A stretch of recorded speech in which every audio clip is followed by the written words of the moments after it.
Good day. This is Igor Skardov with the Martinez Historical Society.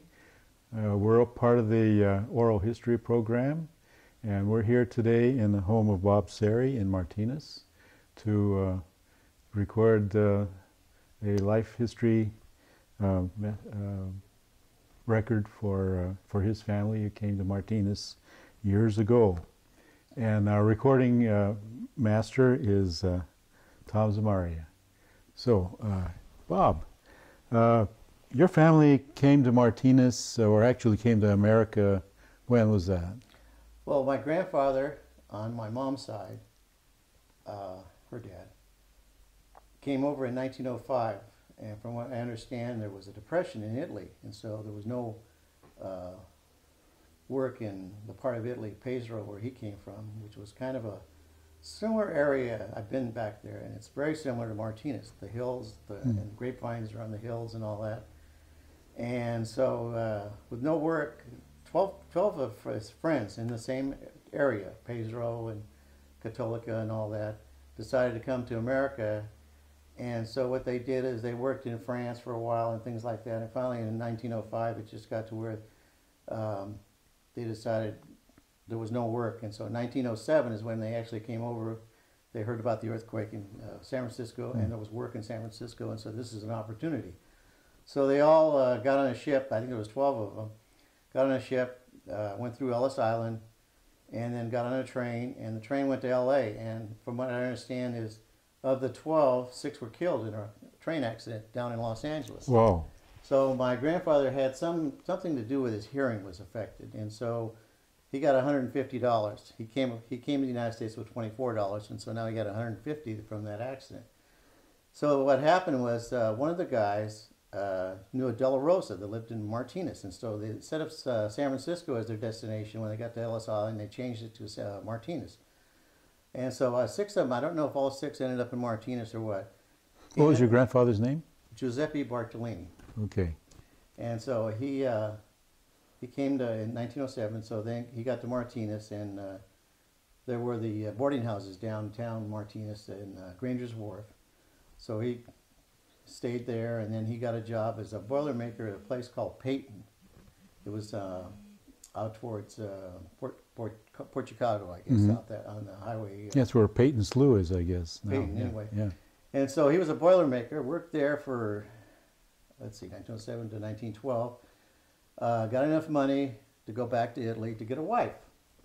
So he goes back to Italy, and I guess the girl he was going with or knew was a school teacher. Well, it turns out she didn't want to come to America.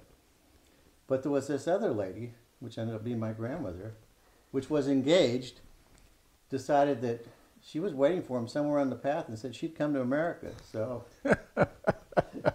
he says, okay, so...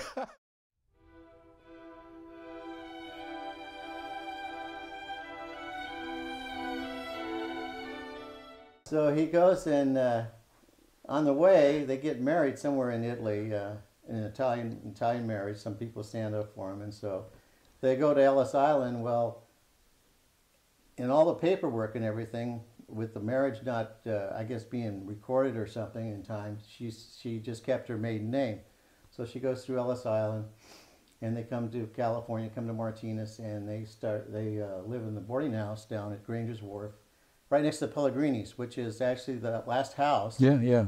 And it's still there. And my grandmother became real good friends with the Pellegrini's. My grandfather continued to work at, from there, I don't know, it was Peyton. He went on to Bacoco, I guess was the other... Mountain Copper. Mountain Copper, because I think Peyton burnt down or something during a period of time. And he actually ended up working there till the mid-30s. They bought a house, and I think 1922 at the end of Alhambra now, which I don't know which end of Alhambra on that. It says at the end of Alhambra. My mom told me. And then they sold that house and bought a house in Mountain View, which on Olive Street.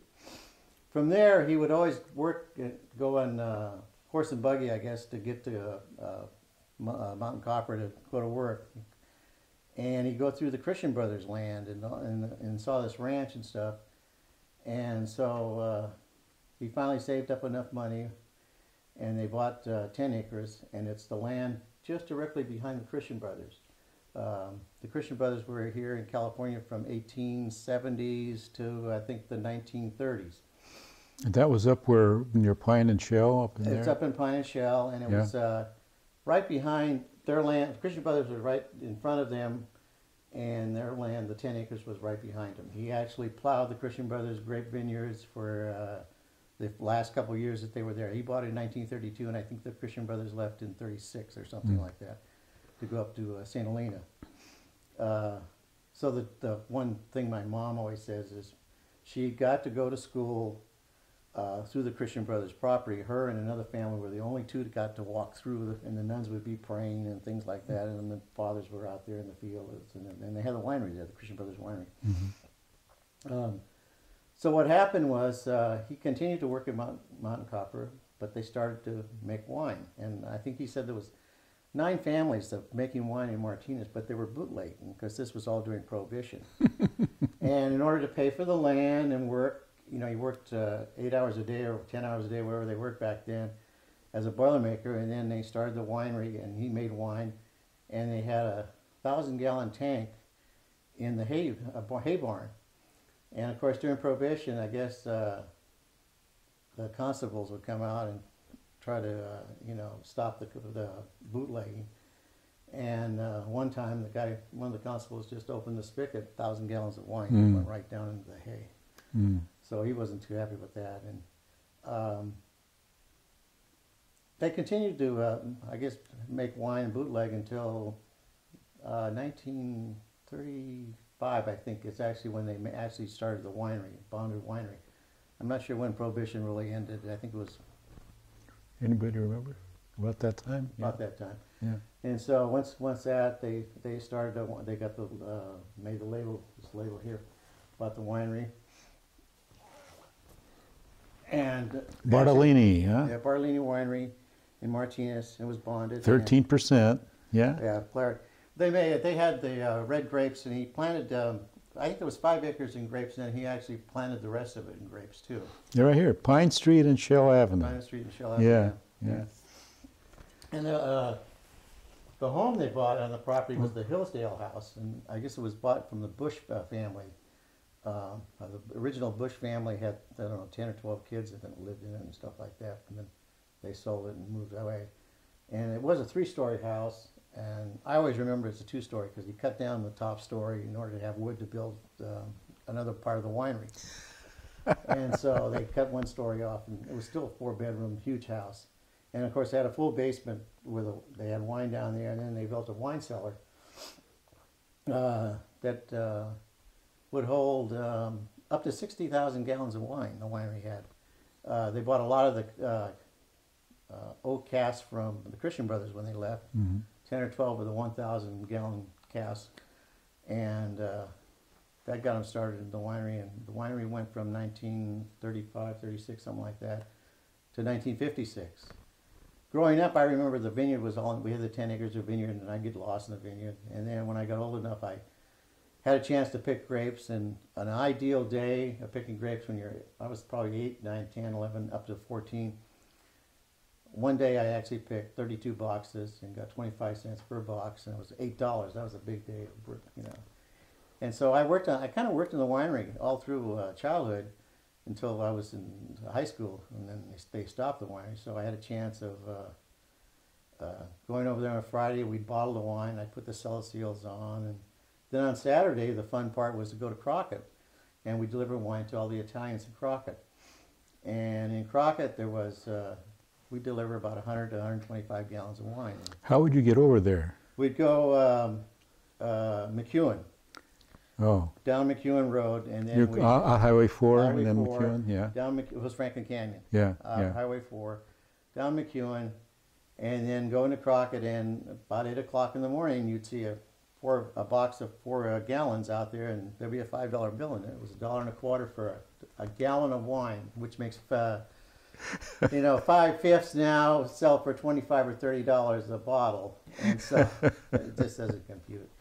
Anyway, they did, and all these Italians, and they drink 4 or 5 gallons a week, and so we had all these different Italians. And the fun part was Crockett had a famous movie star, Aldo Ray. Yeah.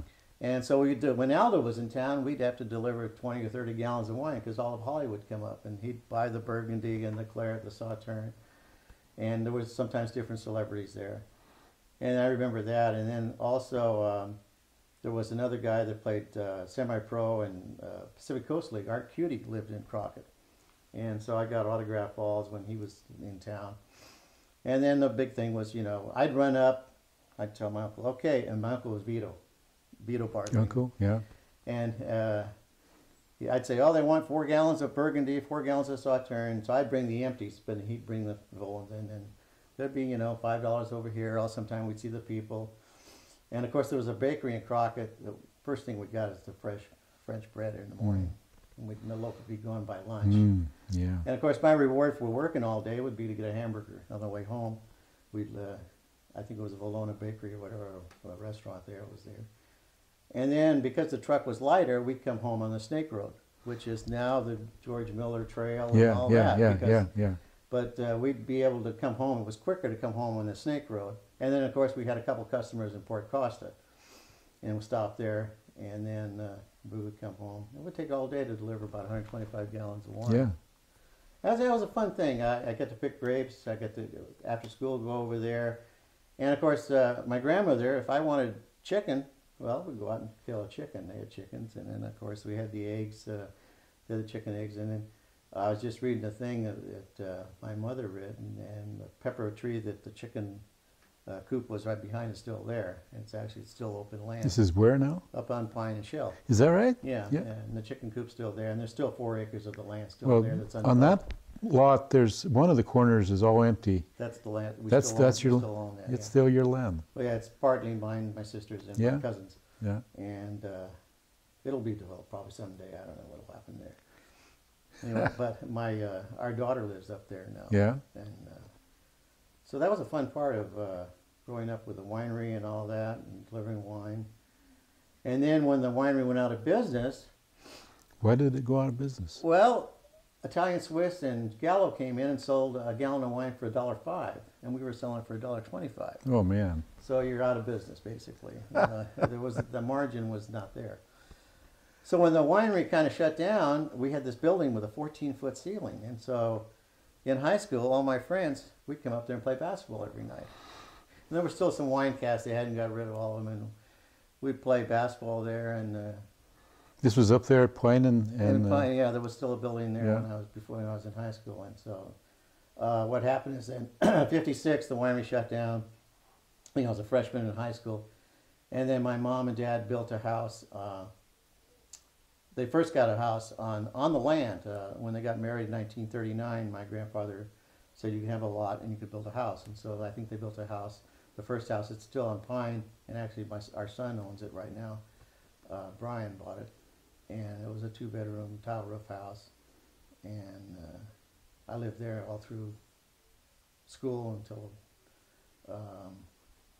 high school. And then they built a house up there on it's now Bartolini Drive on the corner. And when my mom died, our daughter bought the house, and son-in-law, and so they live there now. So the 5 generations of family have lived on the same property all the way through. So that's the Bartolini branch of the family.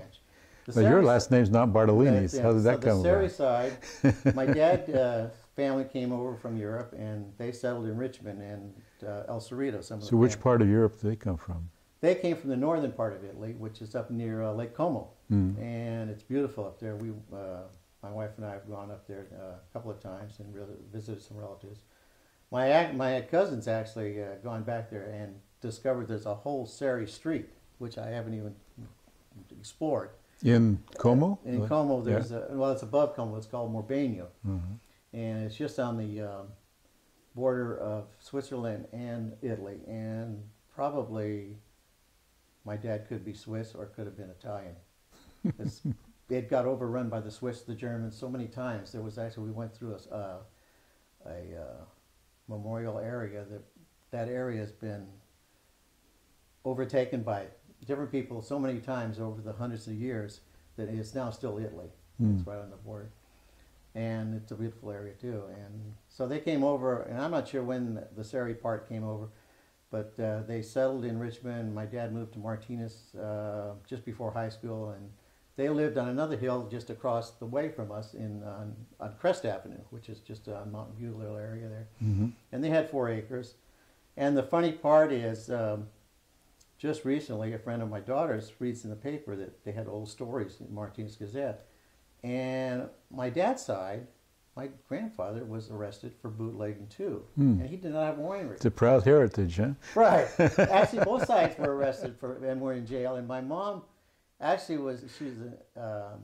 found this out, that she was a school teacher, secretary for the schools, and went back in the records when she was in school, and it had all the Italians in this one date did not go to school, all the Italian kids, because their dads were all arrested for bootlegging. Anyway, this is back in, whatever it was, in the 20s. And it was $500 fine. Well, my dad's side, he was out of jail in one day, so I really bootlegging paid off, because both sides were out of jail in one day. Wow. And so the Cerri side over there, they had, my dad had 4 brothers, 3 brothers himself, 4, and they all lived in Martinez, and we'd go over there on weekends. And they had some grapes, and they had cows and pigs and animals like that on the 4 acres. And my grandfather on that side was always in a wheelchair, since I can remember. He had arthritis real bad, and so he was in a wheelchair. I played cards with him and stuff. And do you have any stories of how that side of the family got over here? not really. I don't. My cousin would probably know a lot more on that. There wasn't too much history in Marbella when we were there. I didn't get to dig as much as my cousin. So you've been back to visit? Yeah, I've been back to visit both sides, both places. And, yeah. And visited where my grandfather on the Bartolini side grew up, and actually on both sides, where they grew up in different areas. And there's still the relatives on my mom's side. When she worked for the schools, she would send all her clothes over, because Italy, after the war with Mussolini, Italy was the whole Italians were devastated. They had nothing, and so she would send all her clothes over. And there were 3 daughters, and they all she would refit. The mother would refit the clothes for them. So we went over there. They treated it like kings, and my mom and dad would have gone over too, and so we still correspond with email and all that. Nice. And we're actually going to see them this probably September when we go back over. Yeah. Do you go often? We've been about 5 times. Yeah. When I retired, it was a chance to travel a lot. Yeah, yeah. And so we've been about 5 times to one side of the family, both sides actually, a couple times. And so that part, I guess moving into my dad's now, my dad was graduated in 1929 and worked in the bank From Alhambra? From Alhambra, 1929. And that was the time period when Butch Knowles in Knowles Field at Alhambra High School was named after him. He was the coach. I don't think my dad played football. My uncle played football. He might have played football a little bit. And my mom graduated from Alhambra in 1935. The story on her is, I guess, actually she was 7 years old before she started school. And so she went to school and she didn't speak any English, spoke Italian. And actually, what happened was when I was born, 20 days too late, they got married in 1939. They built the house. And so I was born in 1942, and my dad was, let's see, in his 30s at least. And the Second World War came. Well, if you had a child before September 1st, you were exempt. I was born September 20th, so my dad had to go to service at 35, I think. So he was a banker, and so being a banker, they gave him duty at Staten Island to hand out checks for the Army. Back in New York, Staten Island, yeah. Staten Island, he was stationed for 2 years, and then he stationed in Hawaii, in Honolulu, for 2 years during the war. I guess I was a colic baby, and so my mom could not hack it, and she decided she was going back to work, and so my grandmother basically raised me. And so I spoke Italian before I spoke English. And learned a lot of Italian. You still keep it up? And so I can still speak the dialect when I go back to Italy, and they haven't heard some of the words, and so it's hard to understand still. Yeah. But I can still speak the dialect. Yeah. So that was it's kind of fun. But being with my grandmother, like I said, whatever I wanted. If I wanted eggs, I wanted chicken, So, you know, she would cook every day for me, and so all kinds of stuff. And I worked on the ranches. So you lived with her and... Not during the day. Uh-huh. And the ranch was only from my mom's house. It was like through the field. And your dad was off in the banker. service. Yeah. He was in the service then, and then he came back and he worked for, it was the Bank of Martinez, and then it became the Bank of California, Yeah. and then it became Union Bank now. And I had some pictures there. You can see that in 1907, the whole front of the bank was all fell down and everything. There's some pictures of it. So he worked there, and my mom, after my sister was born in 1946, yeah, because she's 4 years older, my mom went back to work, and she was secretary at the schools for some 30 years, and worked at the different ones. Montecito was her main one, which is now the adult education. And then I used to have fun, go down the bank. My sister and I would run around the bank on the weekends. So he'd go into work extra. We'd run all over. We had to remember that you couldn't take the last dollar. That every little slot in the bank that had the money would have a dollar bill, but it would be attached to a thing that would set off the alarm. And so if we pulled the last dollar bill out of the drawer, not thinking as we were kids, we set off the alarm once or twice. Yeah. And so the police would come. Well, the police station was just right where the creek is now, I think, wasn't it? Yeah. Yeah. Just up the street. Yeah. And then, let's see, moving on, I guess. Well, how was it in high school? High school, Or maybe even before, if you want. I went to Martinez Junior High. First, we went to Martinez Elementary. Martinez Elementary got condemned because of, it's now the police station, because of earthquake problems. Yeah. So then we had to go to half session. I went to Montecito for afternoon. They split the school year up. So the part of the Montecito kids went to school in the morning, and the Martinez Elementary kids went to school in the afternoon. And so I went there for half a year, and then I finally finished my last year up at John Muir, and then Martinez Junior High, and then Alhambra. Played a lot of sports in Alhambra, played football, played baseball. Turns out a lot of the kids that I went to school are back here in Martinez. Actually, the lady, Saki, that married Viano, they're running the winery now, Viano's Winery. That's the only existing winery that's still left here in Martinez. And then there's a lot of different kids that come back. And What kind of remembrances do you have from those times? High school was fun because I played baseball and stuff, and then after high school, went on to junior college, and a lot of us that graduated that year, whether they were football players, basketball players, swimmers, or track, we all got together and we would play softball every summer. So we all came back every summer to play softball. And the first year playing softball, we were called the Y-Grads. I formed the whole team. I was kind of the manager, and because I lived here and went to DVC. And so we'd all come back, and then we would play in the City League. And of course, we played against the Lions Club, which was my dad's group of people. And this was like Sid Lippo, along Will Hall, which used to own Granshaw's. And then there was the Lions Club. It was basically the Lions Club had the team. And we would play against them, and we were the young whippersnappers just out of high school. Ralph Jackson was the high school coach, and he was the pitcher. Woody Ballertani was another guy that worked at Shell Chemical, and on and on. And where did you guys play? We played at Rankin Park. Oh, yeah. And these guys were in their 40s and 50s, and they beat the hell out of us. And they gave us, my dad, I wouldn't even talk to him for 5 days because he razzed me so bad, because we were the hot shots. We were all young, just out of high school. And so after the years came, we started beating them. They got older, and then they retired. And I had a softball team for about 10, 15 years, and then actually played on 3 teams when I got married.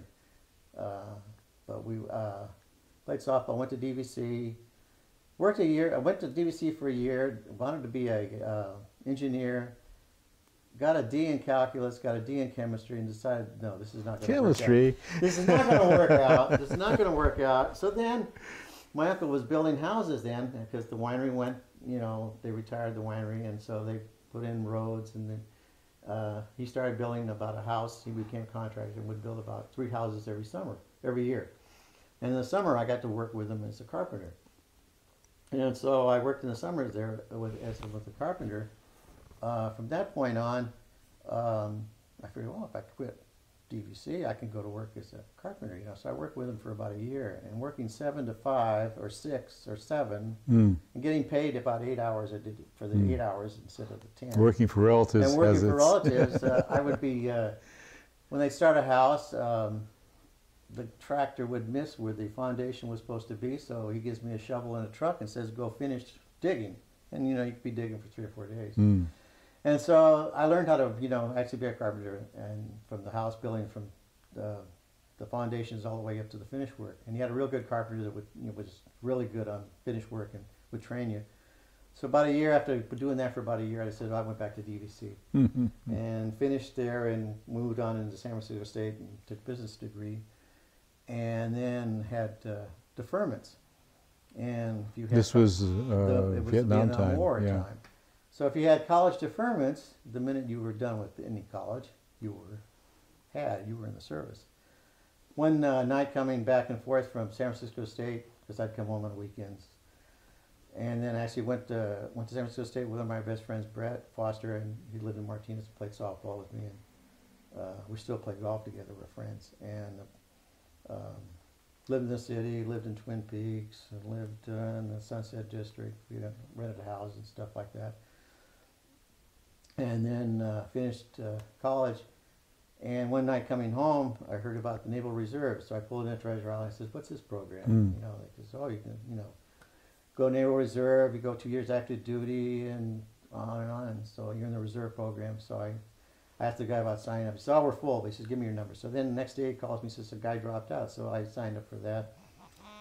And so what happened was after my pacemaker. After finished up at San Francisco State, I says, well, you know, I started doing the Naval Reserve thing for about a year, and you'd go 1 weekend a month and things like that. And in the meantime, while I was going to San Francisco State, I got a summer job at Shell, because working for my uncle was off and on. He wasn't building all the time. And so I got a summer job. First summer I remember the first foreman I had was Mel Caroni. And I was pulling weeds on the side of the hill at Shell there for about the first 10 hours or 8 hours. High-tech job. Huh? High-tech job. So he gets me, he says, "Hey," he says, "are you bothered with smells?" And he goes, "I got a job for you being a gauger at the Adelanto plant." And it smelled like rotten eggs. Oh, that was awful. Yeah. It was, you know, smelled like rotten eggs. So I worked there that summer, and it was good. It was, you know, working shift work and good pay and everything. And so I only lived not even half a mile away, so I could walk to work. So I went back to school, and next summer I went back to Shell, and this time they says, "Oh, you're going to be a package handler at the compound house." And I drove the forklift for the pelletizer. And of course, you got no time to rest at that. Did that summer, then did blending and stuff, and so finished up at San Francisco State, and then my Navy says, "Oh, we don't need you. You know, can you just go to work, go do something, and we'll, you know, continue to do your weekend duty, but there's no active duty set for you right now." So I go back to Shell, and they says, "Oh, okay. This time, how about working in the lab?" So I worked in the lab for a year. 2 years, and finally active duty comes after being in the reserve for 3 years. They says, I've been doing reserve duty at Treasure Island. I said, "Do you want to do your reserve duty or do you want to do your active duty at Treasure Island on this ship that we're on?" I said, "That sounds good." So I took a leave from Shell they says, "Oh, don't quit, just take the leave. You get paid the first month and you get the 18th month." And of course I didn't realize that. Jobs were easy then. So I did that, and so then I stationed at Treasure Island, and did the ship ever leave Treasure Island? Yeah, we did. We did. We went as far as Alaska. We mainly did a lot of harassing Russian trawlers off the 10-mile zone of California, Oregon, Washington. What kind of ship was it? It was a dual destroyer. Yeah, and it bobbed and weaved in the whole. I never got seasick, but a lot of people do. Yeah. We went to Hawaii one time for training. We would take we take 2-weekers. Like I was a 2-weeker actually, but on active duty. And so we take them to Hawaii, San Diego. Spent a lot of time in San Diego, Long Beach, and then I was a quartermaster on the ship, so I always knew where we were going, and it was good duty. I only had duty like once every 4 days, and so if we were in port, I'd come home and I ended up playing softball most of the time. Softball, We yeah. kept the team going. So, and then it's softball. Seemed like softball was a big part of your Yeah, life. it was a big part. Yeah. Sports were. And then actually basketball too. There was a local basketball teams a bunch of us played on too, City League at Alhambra. So that, and then finished up the Navy. So just for context, about how old were you about this time?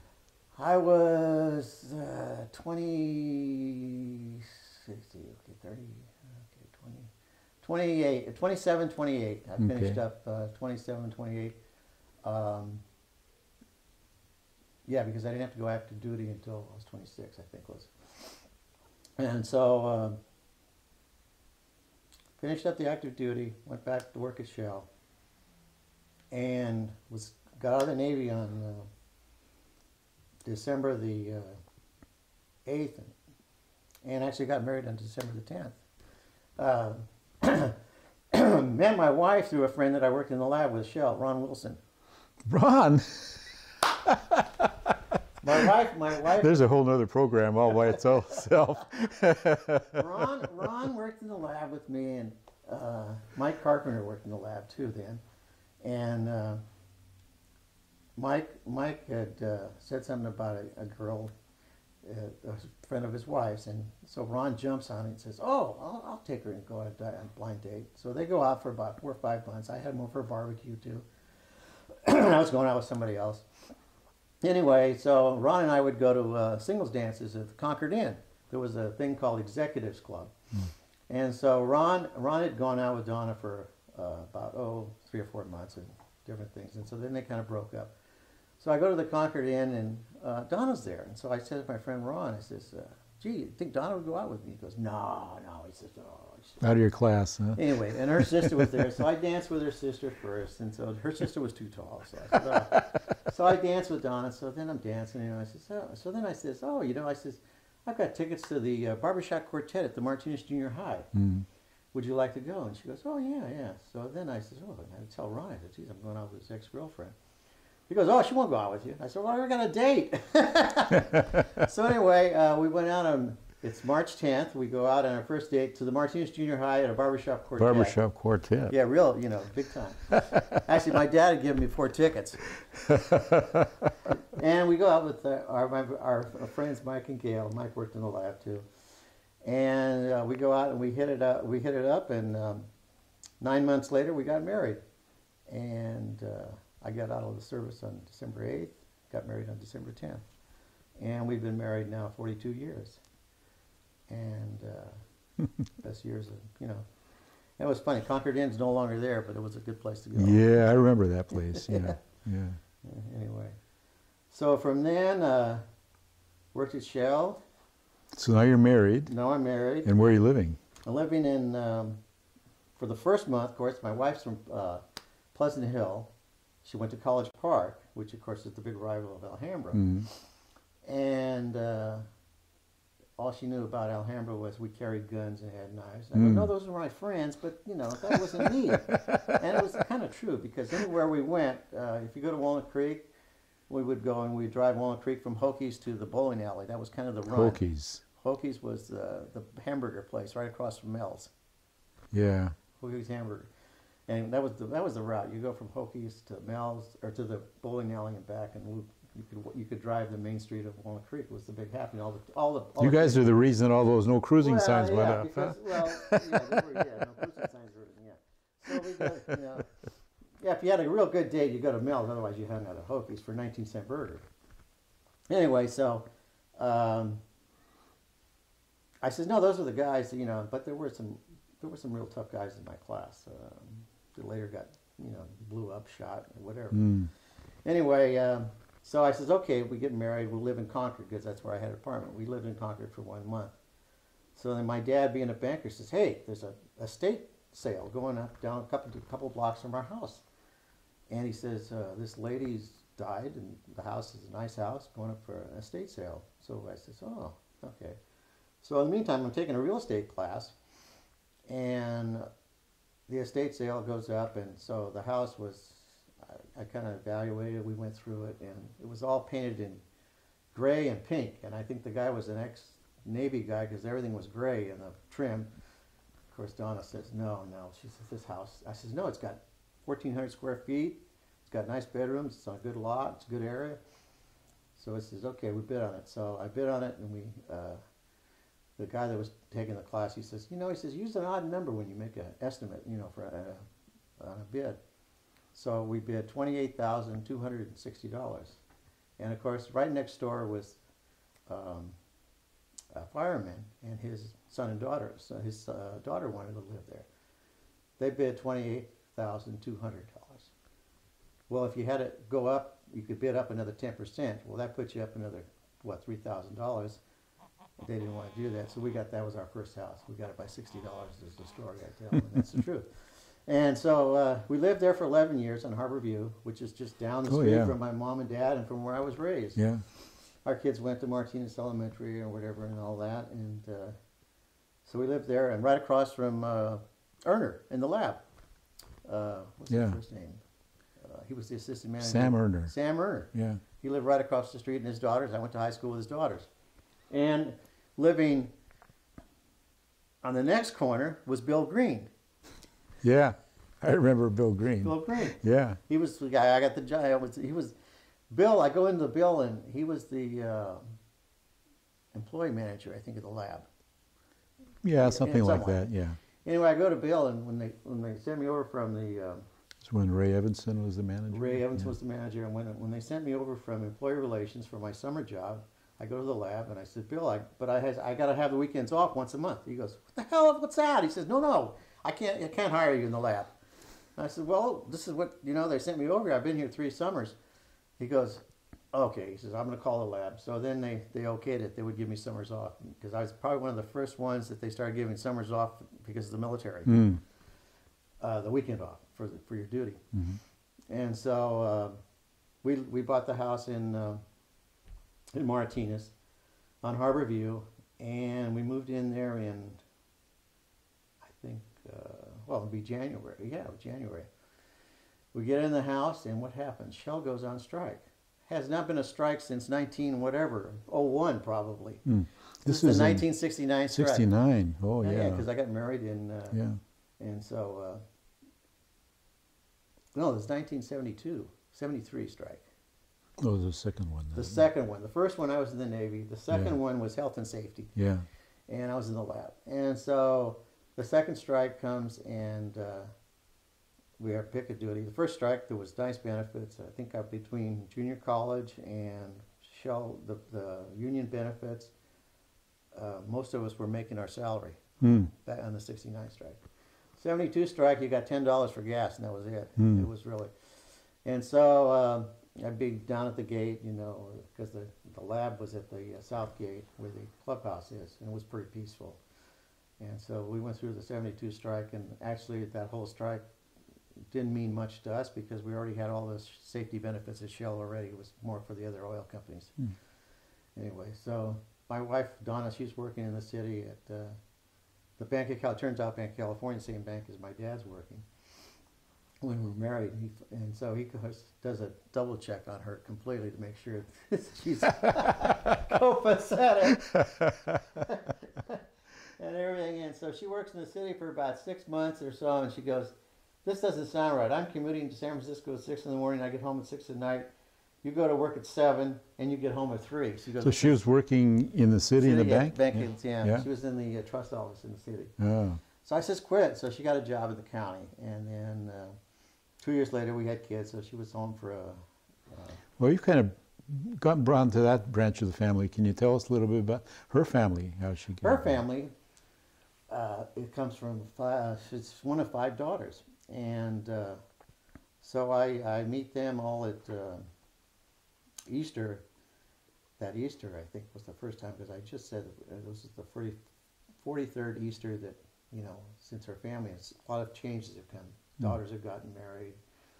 The girls who were in our wedding are now 40 years old and things like that. And her mom and dad were divorced at that time.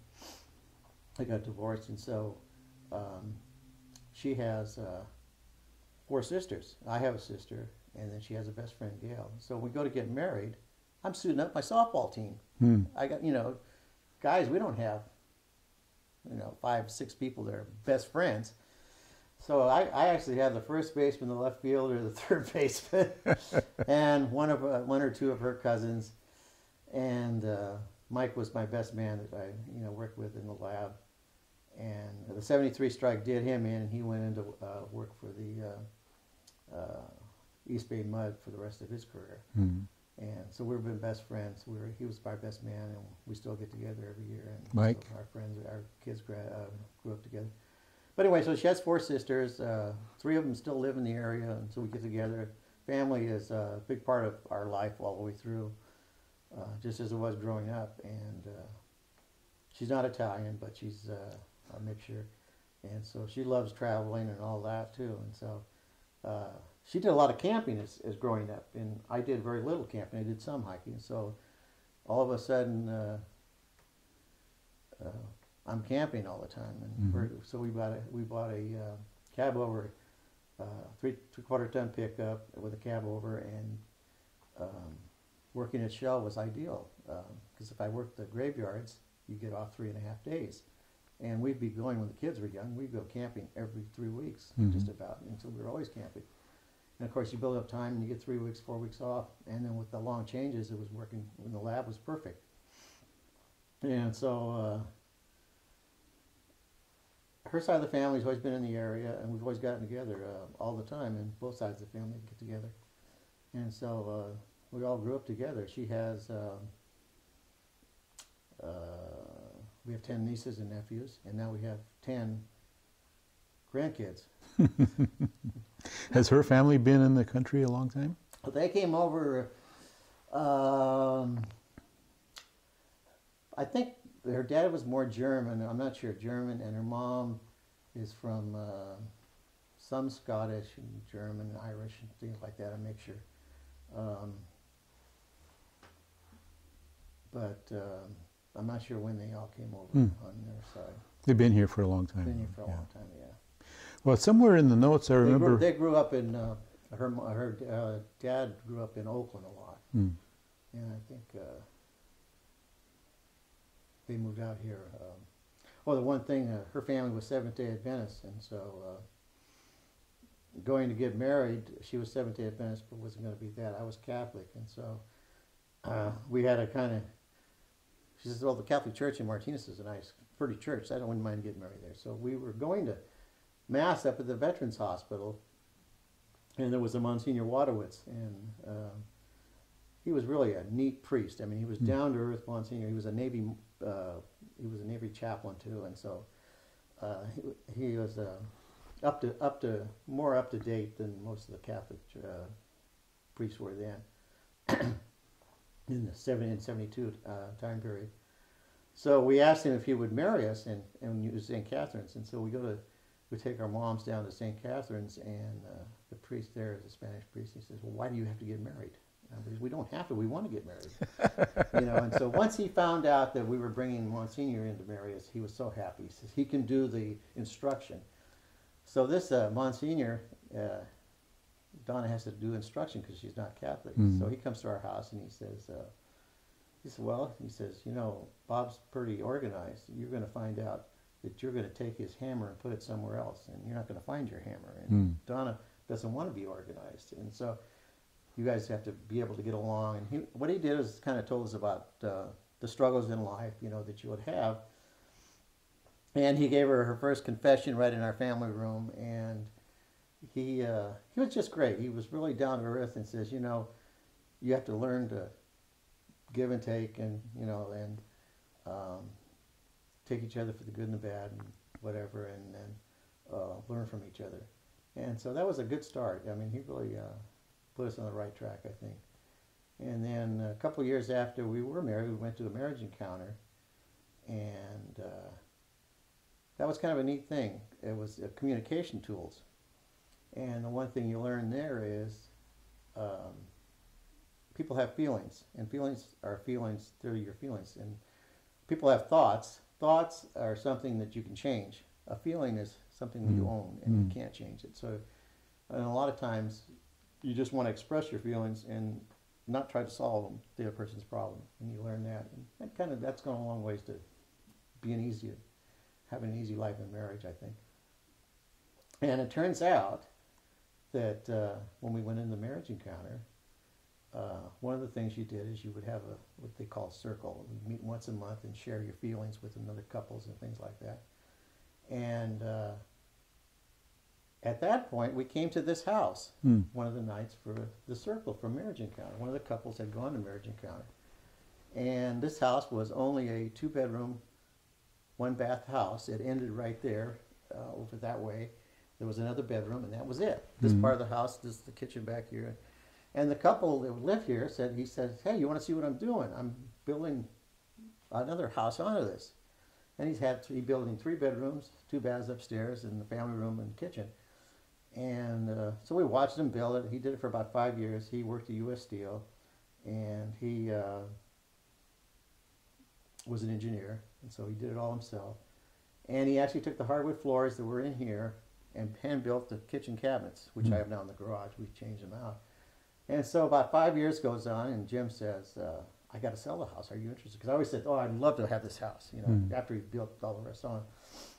We come over here, and he takes and says, well, take a look at the yard. So the yard, I said, oh, the yard doesn't end here? He said, no, it goes way back. And I said, oh, I know I can't afford it now. So 2 years go by, he sells the house. They finally sell it after about 6 months, and that's when houses went way up. So we come back, about 2 years later, Donna comes back to a garage sale here at this house. A lady had bought it. And at that point, we'd been in our house 11 years, and we were thinking about adding on maybe up or something, because we had the 2 kids. And so... that's your clock. That's our clock. That's our clock. That is such a cool clock. Anyway, you've been in this house for... So we've been at the other house for 11 years. Yeah. So we come over, and so Donna comes over to garage sale about 2 years later, and the lady says, I got to sell the house, because she's having a garage sale here. We spend a lot of our lives on Saturdays going to garage sales. When you have kids, it was a good way to get things, and I collected antiques and things like that. It was fun back then. And so she says, are you serious? And so she comes home, she says, hey, that lady's going to sell that house. So I said, well, let's go see what she really wants to sell. She does, and so we get it appraised, and it had gone down in value because the place had been thrashed. She had 2 dogs. The dogs peed all over the carpet in here, and values had gone down in houses. So we got it appraised, made her an offer, and then came over and without real estate, we worked out a deal, and she took our offer because that was the appraisal value. And the funny part of it is my dad was a banker, and so we're over here in this house painting it. Our house sold real fast too, to a lady that her husband had got killed in the Tosco fire back in I remember those times. Yeah. Anyway, can't remember their names. Anyway, he had got killed, and so she wanted to move back to Martinez. She lived in Fairfield, and so she bought our house, and she was gutting the kitchen, so it was good. But in the meantime, there was no paperwork had gone through. The loans were, being worked on and all that. So when my dad's being back, you can't go do that. He says, you can't go. I said, we're just putting paint in. They're putting in cabinets. I said, we're going to come out ahead if it goes backwards. Anyway, so we ended up getting the house and repainted it and all that. And we've done a lot to it just to make it our house. And so we've been here for 31 years. Anyway, and that part. And so... I continued to work at Shell. Then the kids got older, and I ended up doing a lot of coaching. Once soccer came, I'd go to sign them up and ended up being a soccer coach. I think when they were 7 or 8, Brian was 7 or 8, and then Megan was, she was 2 years younger. So then soccer gets to be like football, so then he plays youth football. So I got involved in youth football. I was the president 1 year and general manager a couple of years, and got involved in that a lot. Then we did, from youth football, there was the Little League. Ended up coaching in Little League for about 4 years, and then coached softball with girls for about 3 years. was all able to do that because of working shift work or else working safety with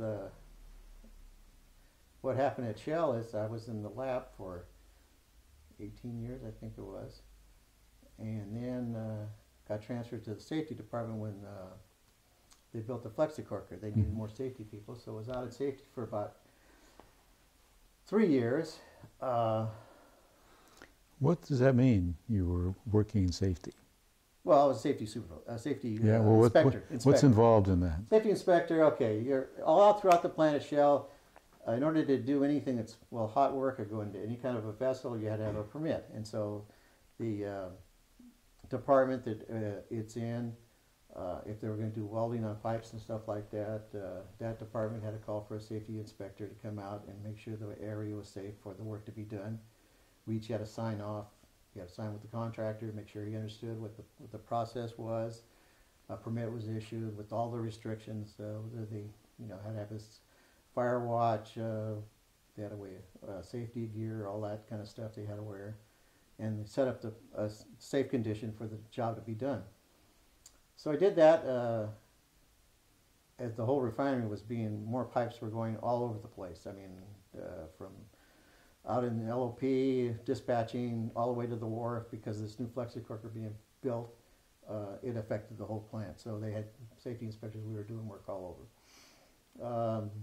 So I worked there for about 3 years in safety, and then went to work one morning, and there was about 40 of us all in a meeting, and it says, "You are all going out to Criterion Catalyst." And we go, "What? What's that?" You're not all safety guys. No, we're all different folks. Lab people, everybody. Operators, there were foremen, there were everything. Because Pittsburgh was not Criterion Catalyst, it was Shell Point. And so I had done safety inspecting out there because they were gradually doing things out there and they needed a safety inspector. At one point I was the safety person for Shell Chemical Martinez and Shell Pittsburgh. And then it became Criterion Catalyst. We didn't have an inkling that was going to happen, and all of a sudden we all were out there. And from, I think, 8 employees, it became a company of about 120 employees, and it might be 100 now. I don't know what it is right now. But I was out there for as being a safety supervisor for, I think, let's see, probably 10 years or so. Maybe not quite 10. What kind of things did you do out there as a safety guy? Yeah, but anyway. But you were the supervisor now. But I was the supervisor, so it's like being a principal of a school. You're the good guy, or you're the bad guy. Employees love to work, but they don't like to work. Safety takes time. And so if you can take a shortcut, which of course causes accidents, then you got problems. And so the same thing out there, issuing permits, setting up work, and doing a lot of training, a lot of safety training. So it was the whole gamma. And learned it all here at Martinez and going through different classes too. And so first thing I learned is you get somebody trained to do your job so you can leave when you want to. Is that right? That's what I did.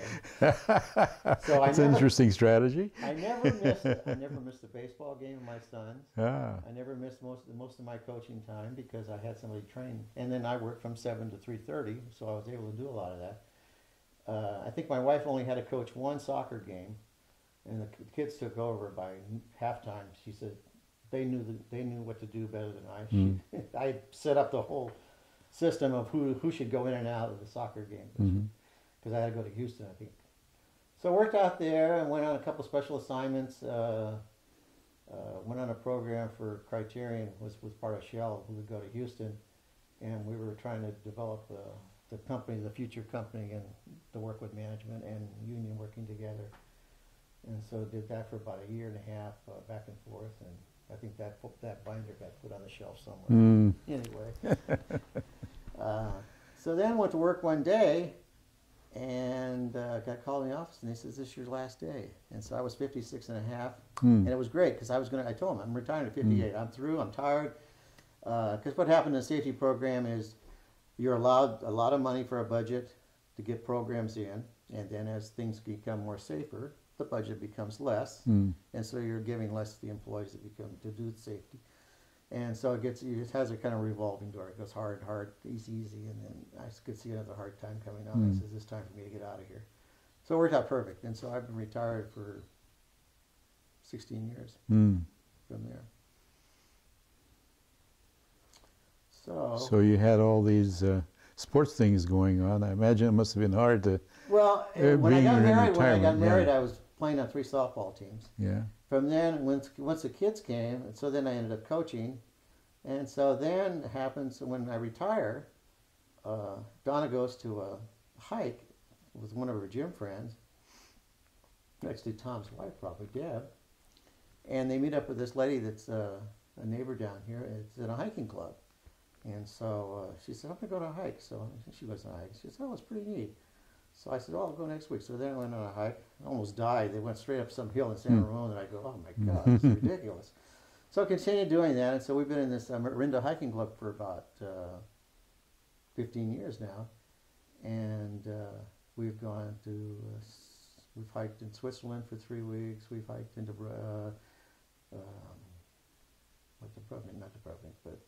Croatia. Mm-hmm. Hungary was another couple was in the club that's from Hungary, and we went there for 2 weeks, and Italy. And so we've had a chance to go do a lot of hiking in Europe, besides hiking all over the United States and California. And I think I've hiked now, just with the club, probably over 3,000 miles over the last 15 years. And so it's a fun thing. We got involved in that. And so now moving on, we have grandkids. And so our son went to Santa Barbara, and he graduated from Santa Barbara. Came home from grad school. He's got a degree in environmental studies, and so comes home, gets a job selling pizzas, doing this, doing that. Then works for a startup chemical company, biotech company in Pleasanton. So finally he decides, well, I'll take the test at Shell. Well, at first he goes for an interview, doesn't get hired. He's still working at the biotech thing. I said, Brian, you got to get established. You got to get a place to live, not live at home. Shell's not going to hire you if you're living at home. I said, you got to get established that you work somewhere for 2 or 3 years, and then maybe you'll have a chance. So then he finally takes the test again, goes back for the interview, and so gets a job at Shell in logistics. And then he's been there now over 10 years, and now he's in planning. He's the gasoline blender in planning. So he got married 3 years ago and lives in Pleasanton. His wife is a lawyer in San Jose, so they split the commute. And they just had a daughter 5 months ago, and so we take care of her a couple days a week. And then our daughter went to Humboldt. She became a vegan and a hippie. We had dreadlocks a few years. And when she'd come home, my wife would check the towels to see, oh, somebody showered, thank God. Because that Humboldt, you have that Humboldt stench. It is, it's got so much moisture, it's a Humboldt stench. And we would go to where the kids were at college each, once a year to make sure they're still in school and stuff like that. My daughter met her husband there. So we go up one year to Humboldt, and Megan's in this house that she's living in with about 7 kids, and I says, well, what's the cord for? Oh, well, they didn't pay the bills the last month, so we got electricity coming from the next door neighbor to do our computers and keep our refrigerator going. So she was up there, graduated. She was up there for about 2 or 3 years working daycare and things like that. So then she says, I think I'm going to go back to school and to be a teacher. She's going to get my credential. And so she puts in her $200 or whatever it is to be a credential at Humboldt State. And she calls and says, I'm just studying. She says, it's been 3 years. She says, I don't know if I can take the test and pass. So she goes to Humboldt and says, I want to get my money back. And so they said, no, you don't get your money back. That's it. So she takes the test. She passes. And so finally, she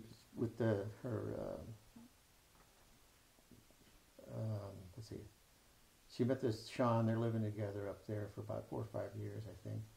Met him in college. And Sean works as a woodworker, and he was going to JC. And I think he's working woodworker up there for this guy. And we thought they'd never come back. And so I think she was gone for about 8 years up there. And then finally, my mom dies. And so she gets her credential, and she's subbing up there for a year or so. And there's no real future of getting a job because things are cutting back up there. So she puts in for a program called Visions. It's a Bay Area thing here. And so it's supervising homeschool teaching. And so she gets a job with this thing that's out of Sacramento Visions, but she would do kind of cost in Solano County. And so my mom dies, and so we're cleaning the house up and we're going to rent it out. And so she says, well, what if we come down to Martinez and Sean could start his own business? And I said, well, that sounds good. He's a woodworker. So they rent the house. She gets her job as a supervisor of homeschool school teaching. And so he starts his business of doing doors and windows. And so they've been down here now 8 years, I guess. Yeah, Mom died in 2008, so 8 years. His business is going great, and she's been in her job for 6, 7 years. And now they have 2 kids, and so we take care of the 4-year-old and the 2-year-old 2 days a week. And then now we have the other one. And so now we've gone from hiking. Donna still hikes in the morning. I golf some. But we do babysitting a lot here. So it's still And it comes full cycle again. It comes full cycle again, yeah. So it sounds like your family is kind of got here and spread out, and a lot of it's coming back here again. Yeah. Yeah. So your whole kind of cycle of history is kind of come from Europe to America and to Martinez and other places, and lots cycled back here again. Are there any particular last kind of things that maybe we haven't covered that you wanted to make sure we get? Otherwise, I mean, this has been just a real treat to listen to all these reminiscences. So, and now you're back at this house that's been through all this interesting history and convoluted ownership. Yeah. And it's all kind of about family, it sounds like to me. It is really about family, yeah. Family and friends. We've maintained a lot of our friends.